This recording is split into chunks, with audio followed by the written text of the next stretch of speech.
सी video lecture के अगले part में आपका स्वागत है। दोस्तों, इस लेक्चर में हम टू डायमेंशनल एरे सीखेंगे, जो कि पिछले वीडियो में हमने वन डायमेंशनल एरे क्या होता है वो देखा, और इस पार्ट में हम टू डायमेंशनल एरे क्या होता है ये हम देखने वाले। तो चलो शुरू करते हैं। टू डायमेंशनल एरे, जो कि हमने पहले इससे पहले की वीडियो में देखा कि वन डायमेंशनल एरे किस तरीके से डिक्लेयर किया जाता है, जो कि उसमें सिर्फ हम सिंगल साइज़ देते हैं। मानो कि हमें अगर 5 का एरे चाहिए तो हम उसे एरे ऑफ 5 दे देते हैं। लेकिन टू डायमेंशनल एरे में क्या होता है, तो हम इसे 2 साइज़ देते हैं, यानी कि एरे ऑफ 1 और दूसरा होता है एरे ऑफ 2। यानी कि पहले में हम नंबर ऑफ़ रोज़ दे देते और दूसरे में नंबर ऑफ़ कॉलम्स। यानी कि हमारा जो एरे है टू डायमेंशनल एरे, इसे हम मल्टी डायमेंशनल एरे भी कह सकते हैं। ठीक है, तो इससे पहले वाला जो वन डायमेंशनल था उसे सिंगल कह सकते हैं और इसे मल्टी कह सकते हैं। तो ये जो टू डायमेंशनल एरे होता है, इसका इस्तेमाल टेबल जैसे किया जाता है, क्योंकि इसमें रोज़ एंड कॉलम्स होते हैं। ठीक है, कोई भी हमारा टेबल हो तो उसमें जो हम देखते हैं हॉरिजॉन्टल जो होते हैं उसे रोज़ कहा जाता है, और जो वर्टिकल रोज़ होते हैं उन्हें कॉलम्स कहा जाता है। तो इसका सिंटैक्स देखते हैं कि टू डायमेंशनल एरे किस तरीके से डिक्लेयर किया जाता है। इसका सिंटैक्स है डेटा टाइप एरे नेम। पहली साइज़ जो होती है वो नंबर ऑफ़ कॉलम की होती है, और उसके बाद और एक साइज़ यहाँ पे दी जाती है, वो इसलिए क्योंकि नंबर ऑफ़ कॉलम्स के लिए। ठीक है, पहला जो होता है वो नंबर ऑफ़ रोज़ के लिए, दूसरा होता है वो नंबर ऑफ़ कॉलम्स के लिए। तो इसका एग्जांपल ऐसे होता है, इंटीजर एरे ऑफ 2 ऑफ 3, यानी कि 2 हमारी रोज़ हो गई और जो 3 है वो कॉलम्स हो गई। तो इस एरे को किस तरीके से मेमोरी में इनिशियलाइज़ किया जाता है यह आप देखने वाले। तो मान लो कि हमारा एरे 2 ऑफ 3 है, यानी कि 2 रोज़ का और 3 कॉलम्स का है। तो आप यहाँ पे पहले देख सकते हैं 2 4 6, यहाँ पे हमने उसको सिंगल और एक करली ब्रैकेट दिया है, यानी कि वो पहली रो हो गई 2 4 6। ठीक है, वो पहली रो में आ गया। ठीक है, तो पहले हमारी रो हो गई 2 4 6, और जो दूसरी रो हमारी है यानी कि एरे ऑफ 1 की 8 10 12, तो इस सेकंड रो में हमने 8 10 और 12 एलिमेंट्स प्लेस करा दिए। अब जो हमारा जो दूसरा एरे का साइज़ है वो एरे ऑफ 3, इसमें नंबर ऑफ़ कॉलम्स है, यानी कि हमारा जो फर्स्ट कॉलम है वो 2 और 8 एलिमेंट का है, और दूसरे में 4 10 और तीसरे में 6 12 ऐसे हैं। तो इसका मेमोरी में रिप्रेजेंटेशन इस तरीके से होता है। तो आप देख सकते जो कि ऊपर दिखाए हुए कॉलम्स है, और जो हॉरिजॉन्टल है उसे रोज़ कहा जाता है। तब हम जबकि पहले रो में हो यानी कि रो 0 और कॉलम 0, यानी कि रो 0 में उसके फर्स्ट कॉलम में 2 एलिमेंट है, उसके बाद रो के कॉलम 1 में 4 एलिमेंट है, और रो 0 के कॉलम 3 में 6 एलिमेंट है। ठीक है, तो ये फर्स्ट रो हो गई। उसके बाद सेकेंड रो यानी कि रो 1 में कॉलम 0 में 8, कॉलम 1 में 10 और कॉलम 2 में 12। तो इस तरीके से टेबल के आधार पर एलिमेंट स्टोर किए जाते हैं। तो ये मेमोरी में इस तरीके से इन्हें स्टोर करा दिया जाता है, जो कि हमारा एरे ऑफ 0 यानी कि फर्स्ट रो, और उसके बाद भी 0 यानी कि फर्स्ट कॉलम। तो फर्स्ट रो और फर्स्ट कॉलम में एलिमेंट 2 है, उसके बाद फर्स्ट रो सेकेंड कॉलम में एलिमेंट 4 है, उसके बाद फर्स्ट रो और दूसरे कॉलम यानी कि यहाँ पे तीसरा कॉलम में एलिमेंट 6 है, उसके बाद एरे ऑफ 1 ऑफ 0, यानी कि हम दूसरी रो पे आ गए दूसरी रो फर्स्ट कॉलम, ठीक है, उसमें 8 एलिमेंट हैं। यहाँ पे दूसरी रो और फर्स्ट सेकेंड कॉलम में 10 है और दूसरी रो थर्ड कॉलम में 12 है। तो इस तरीके से मेमोरी में एरेज को स्टोर किया जाता है, वो 2 डायमेंशनल एरे के लिए। हम इसका एग्जांपल देखते हैं ताकि आप बेटर समझ सके। तो चलो प्रोग्राम करके देखते हैं। यहाँ पे हम 2 डायमेंशनल एरे डिक्लेयर करते हैं। वो इंटीजर का एरे का सिंटैक्स है डेटा टाइप एरे नेम, उसके बाद हमारी जो फर्स्ट है वो नंबर ऑफ़ रोज़ और उसके बाद नंबर ऑफ़ कॉलम्स। तब सेम यहाँ पे हम जैसे कि हमने 1 डायमेंशनल एरे को डायरेक्टली इनिशियलाइज़ किया, हम यहाँ पे डायरेक्टली इनिशियलाइज़ भी कर सकते हैं और आपको चाहे तो वो दूसरी जगह भी डिक्लेयर करने के बाद इनिशियलाइज़ कर सकते हैं। तो पहले हम यहाँ पे इनिशियलाइज़ करते हैं इज़ इक्वल टू, यहाँ पे कर्ली ब्रैकेट के अंदर एक और ब्रैकेट दिया जाता है यानी कि पहले रो के लिए। अब पहले रो में हमें क्या क्या एलिमेंट्स चाहिए, तो पहले हम 2, उसके बाद 4, उसके बाद 6, कि हमारी पहली रो हो गई। उसके बाद कॉमा देके सेकेंड रो के लिए फिर एक बार से कर्ली ब्रैकेट देके 8, 10, 12, तो ये एलिमेंट्स सेकेंड रो में आ गई। ठीक है, इसे बेटर तरीके से मैं लिखता हूँ ताकि आप समझ सकें। ठीक है, तो यहाँ पे हमारा जो हो गया 2 और 8 का पहला कॉलम, 4, 10 का दूसरा और 6, 12 का तीसरा कॉलम।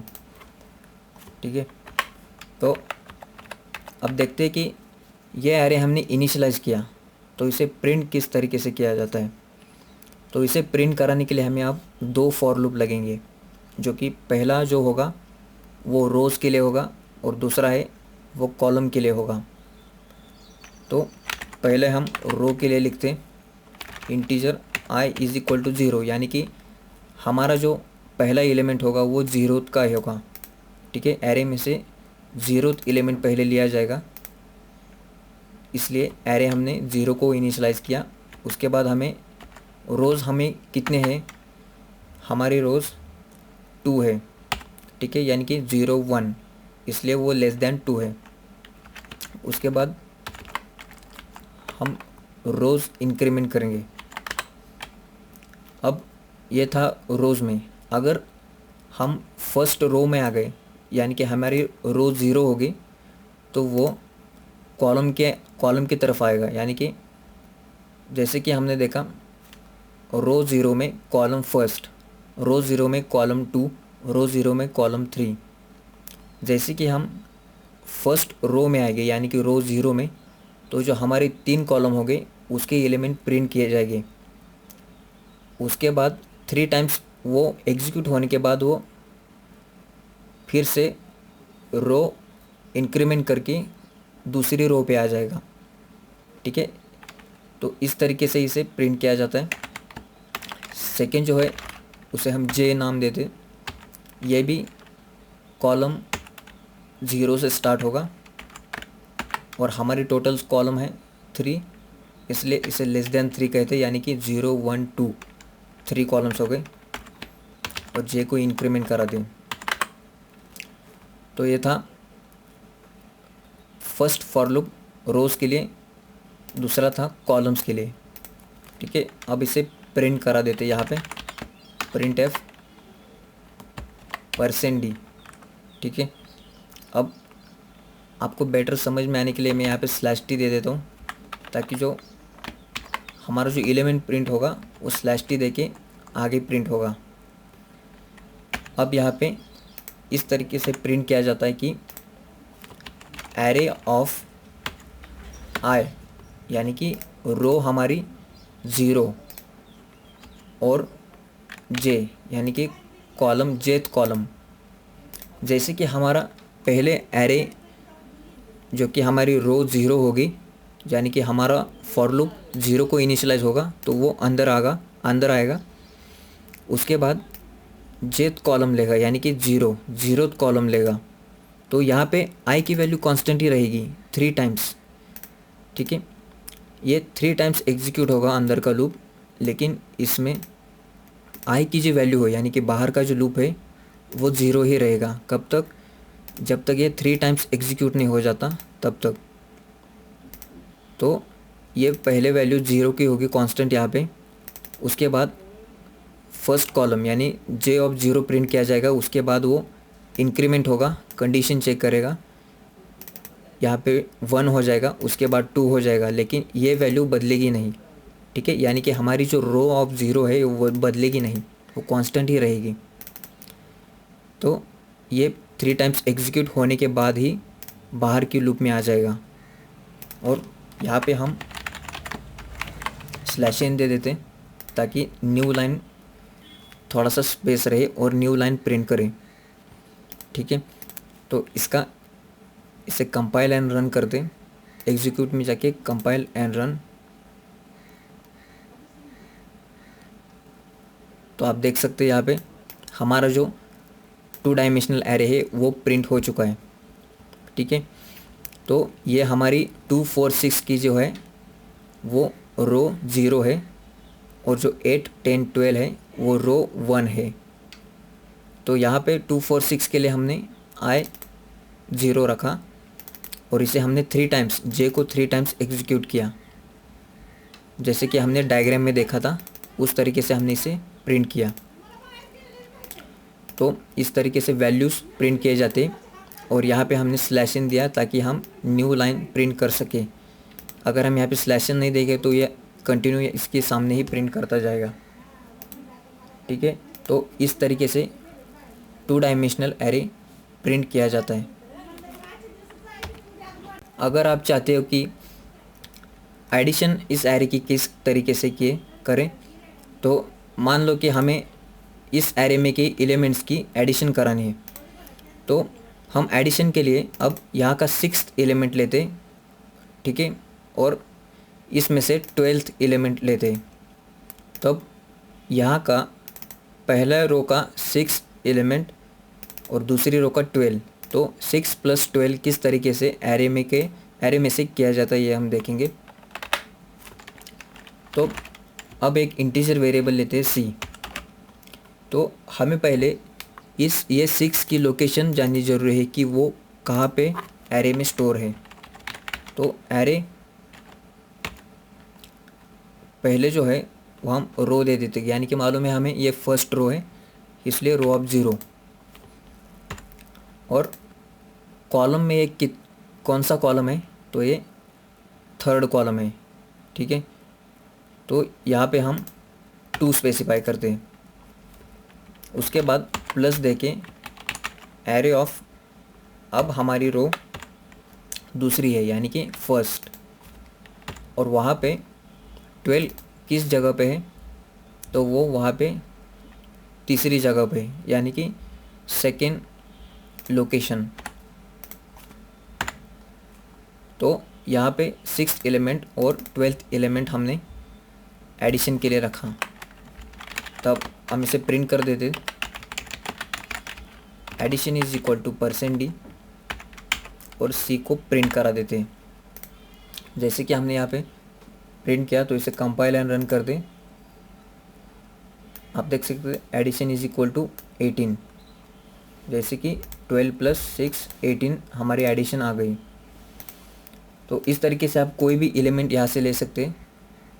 अगर आपको चाहिए 4 ले, तो यहाँ पे सिर्फ आपका जो कॉलम है वो डिक्रीमेंट करे 1 से, यानी कि 4 + 12 हम अब एडिशन करेंगे। अब देख सकते हैं यहाँ पे 16 हमारा आंसर आ गया। तो इस तरीके से एरे की वैल्यू एक्सेस करके उसकी एडिशन की जाती है। सेम आप सब्सट्रैक्शन के लिए भी कर सकते, डिवीज़न के लिए भी कर सकते, मल्टीप्लिकेशन के लिए भी कर सकते हैं। लेकिन ध्यान रहे हमें वहाँ की कौन सी लोकेशन एक्सेस करानी है, कौन सी रो है, कौन सा कॉलम है, ये आपको मालूम होना चाहिए। तो ये था एरेज़ की एडिशन के बारे में, एरे एरिथमेटिक।